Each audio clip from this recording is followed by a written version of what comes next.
क्या एक लड़की दूसरी लड़की से शादी कर सकती है? क्या एक लड़का दूसरे लड़के से शादी कर सकता है?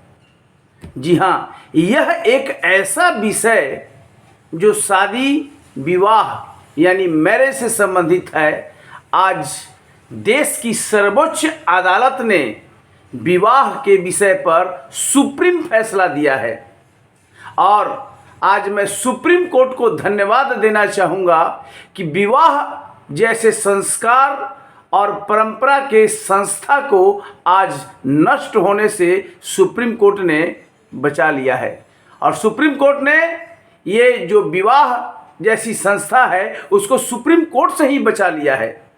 5 जजों की संविधान पीठ, इसमें चीफ जस्टिस हैं DY चंद्रचूड़, संजय किशन कौल, जस्टिस हिमा कोहली, जस्टिस रविंद्र भट्ट और PS नरसिम्हा।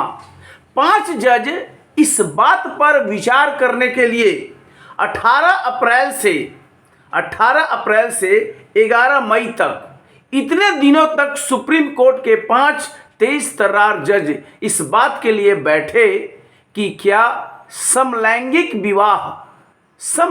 विवाह यानी सेम सेक्स मैरिज को मान्यता दिया जा सकता है? क्या लड़का की लड़के से शादी, लड़की की लड़की से शादी को कानूनी रूप से विवाह माना जा सकता है कि नहीं? और दूसरी बात, ऐसे समलैंगिक कपल अगर शादी करते हैं तो क्या वो गोद ले सकते हैं? क्योंकि बच्चा जनित करने में समलैंगिक के लिए आसान नहीं है, तो ये लोग इजीली गोद लेना चाहता है, तो क्या वो कानूनी रूप से गोद ले सकते हैं?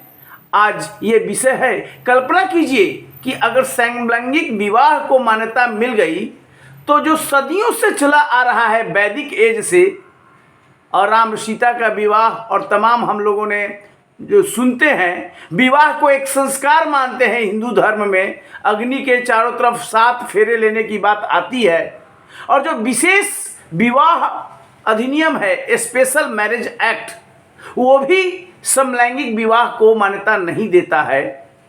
विवाह विपरीत लिंग में होता है यानी विषम लिंग में, यानी कि लड़का की लड़की से, पुरुष की महिला से शादी होती है। लेकिन याचिका दायर की गई थी, 21 पेटिशन सुप्रीम कोर्ट में फाइल था और पेटिशन में 2 ही बात थी कि सेम सेक्स मैरिज को मान्यता दिया जाए, और दूसरी बात ऐसे समलैंगिक कपल को गोद लेने दिया जाए कानूनी रूप से।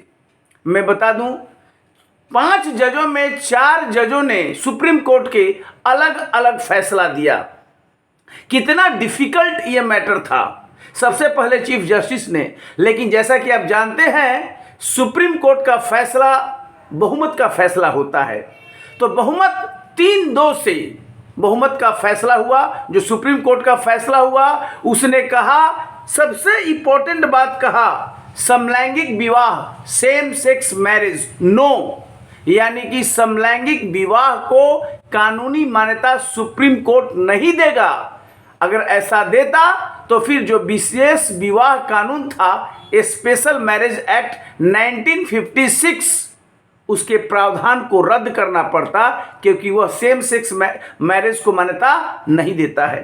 तो पहली बात, लेकिन सुप्रीम कोर्ट ने कहा कि जो कपल हैं, समलैंगिक जो जोड़े हैं, वे साथ में रह सकते हैं, रिलेशनशिप में रह सकते हैं, लेकिन उनके विवाह को मान्यता नहीं दिया जा सकता।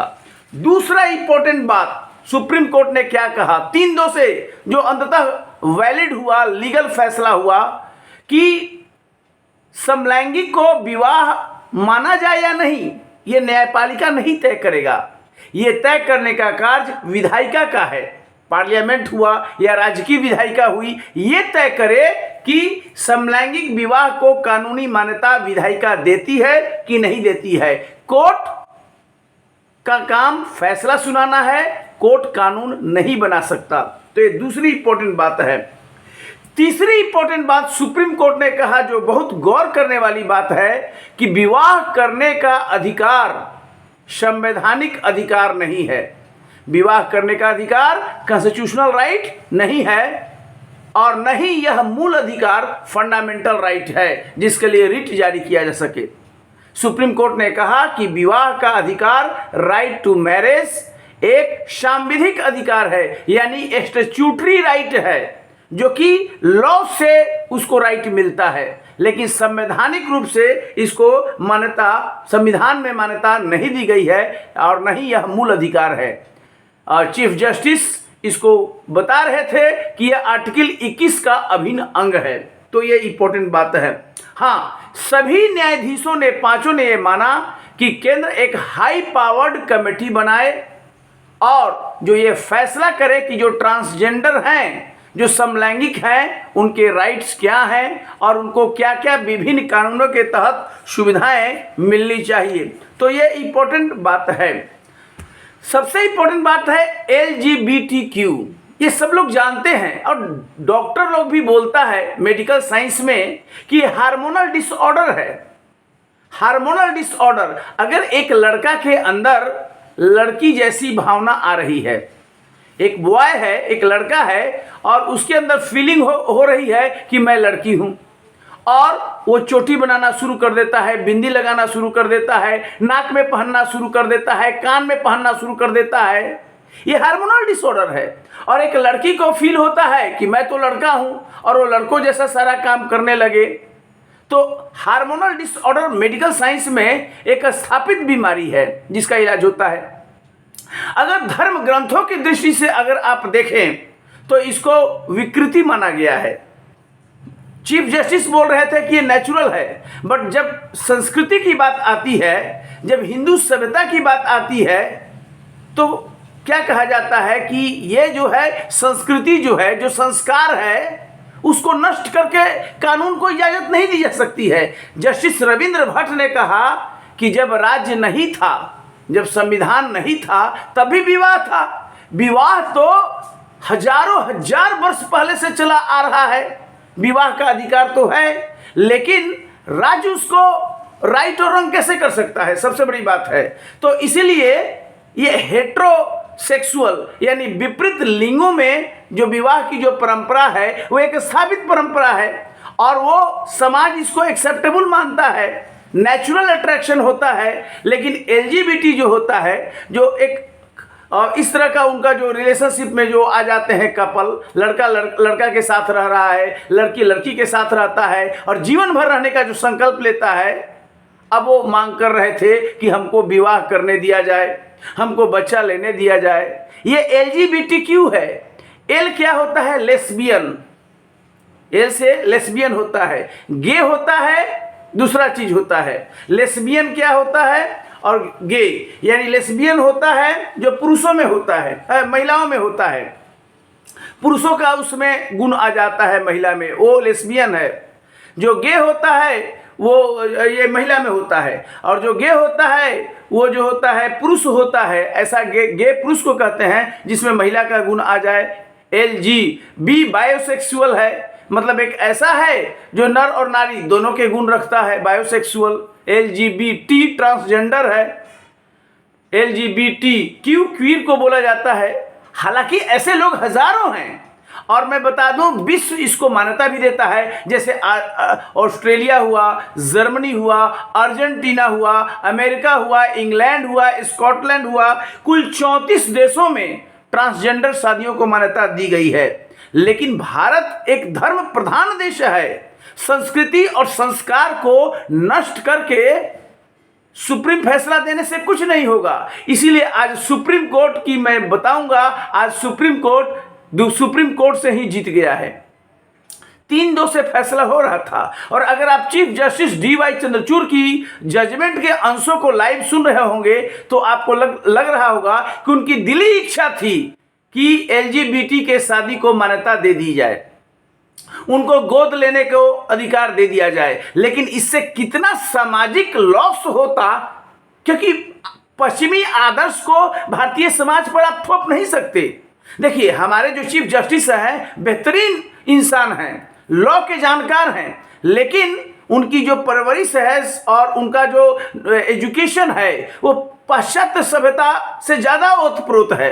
भारतीय संस्कृति और जो संस्कार है इसको भी ध्यान रखना पड़ता है। ये भी लॉ है, संविधान के 13 आर्टिकल में इसको भी परिभाषित किया गया है। लेकिन मैं धन्यवाद देना चाहूँगा जस्टिस रविंद्र भट्ट को, जस्टिस हिमा कोहली को और जस्टिस PS नरसिम्हा को। 3 लोगों ने कहा समलैंगिक विवाह यानी सेम सेक्स मैरिज नहीं संभव है, हम कानूनी मान्यता नहीं दे सकते और नहीं ये लोग गोद ले सकता है। अगर ऐसा ज़रूरी कुछ समझता है तो ये विधायिका करे, देश का पार्लियामेंट लॉ बनाए, और जहाँ तक स्पेशल मैरिज एक्ट का सवाल है ये सही है, इसको हम रद्द नहीं कर सकते। हाँ, ऐसे लोग जो LGBTQ हैं उनके अधिकारों के लिए और विभिन्न कानूनों के तहत उनको क्या सुविधाएं मिलती है इस पर विचार करने के लिए केंद्र एक हाई पावर्ड कमेटी बनाए और फैसला करे और उन लोगों को अधिकारों से वंचित न करें। तो कुल मिलाकर आज का फैसला मेरे दृष्टिकोण से अत्यंत ही ऐतिहासिक है, जो विवाह जैसी परंपरा को आज नष्ट होने से बचा लिया। 3-2 से फैसला आया है और ये फैसला एक नज़ीर माना जाएगा, एक बहुत बड़ी फैसला माना जाएगा, जो कि मतलब विशेषकर मैं हिंदू धर्म और संस्कृति की बात करूंगा, जहां पर विवाह एक इंस्टीट्यूशन के रूप में है, एक संस्था के रूप में है। कल्पना कीजिए 2 लड़के आपस में विवाह कर ले और कहेंगे कि हम लोग भी कपल हैं, और वो मतलब क्या सिचुएशन इंडिया जैसे देश में हो सकता है, क्योंकि ये पश्चिमी सभ्यता इंग्लैंड तो है नहीं, ये अमेरिका तो है नहीं, बहुत डिफिकल्ट सिचुएशन हो सकता था। लेकिन आज सुप्रीम कोर्ट ने ऐसा फैसला देकर भारतीय संस्कृति सभ्यता को बर्बाद होने से बचा लिया। इसके लिए सुप्रीम कोर्ट के 3 जजों का विशेष रूप से धन्यवाद देना चाहिए। ये वीडियो में आप अपनी कमेंट जरूर बताइएगा और आप भी कमेंट बॉक्स में बताइए क्या समलैंगिक विवाह को मान्यता मिलनी चाहिए, ये आपकी क्या राय है। LGBT को अधिकार देने में किसी को कोई दिक्कत नहीं है, लड़का लड़के के साथ रहे, जीवन भर रहे, 100 साल रहे, नो प्रॉब्लम, लड़की लड़की के साथ 100 साल रहे, नो प्रॉब्लम। लेकिन जो हमारा कल्चर है, जो मोरालिटी है, इथिक्स का सवाल है, नैतिकता का सवाल है, उसको आप लॉ के सामने डिसमिस मत कीजिए। लॉ को कभी भी रौंदना नहीं चाहिए। जो सभ्यता है, जो संस्कृति है, जो संस्कार है, जो मोरालिटी है, अदरवाइज क्या हो जाएगा, लॉ केवल आप निर्जीव रूप से लागू कर पाइएगा। मनुष्य तो एक सजीव है, इस बात को ध्यान देना चाहिए था। पाश्चात्य सभ्यता भारतीय सभ्यता में सीधे सीधे आप इम्पोज नहीं कर सकते हैं। ये मेरा पॉजिटिव और हेल्दी एक तरह से क्रिटिक है आज के जजमेंट में। जिन लोगों ने जो 2 जज हैं, जस्टिस किशन कौल और जस्टिस DY चंद्रचूड़, इनका जो फैसला था वो थोड़ा सा ऐसा लगा कि हमारे कल्चर और संस्कार को एक तरह से डिसमिस करने वाला था। लेकिन 3 जजों ने कहा कि मैं नो कहता हूं और इसको सभी लोगों ने सपोर्ट किया। तीनों जजों ने ही, जस्टिस हिमा कोहली और जस्टिस रविंद्र भट्ट और जस्टिस PS नरसिम्हा। तो ये अपनी राय जरूर बताइएगा कि आपकी क्या सोच है। बहुत बहुत धन्यवाद, थैंक यू।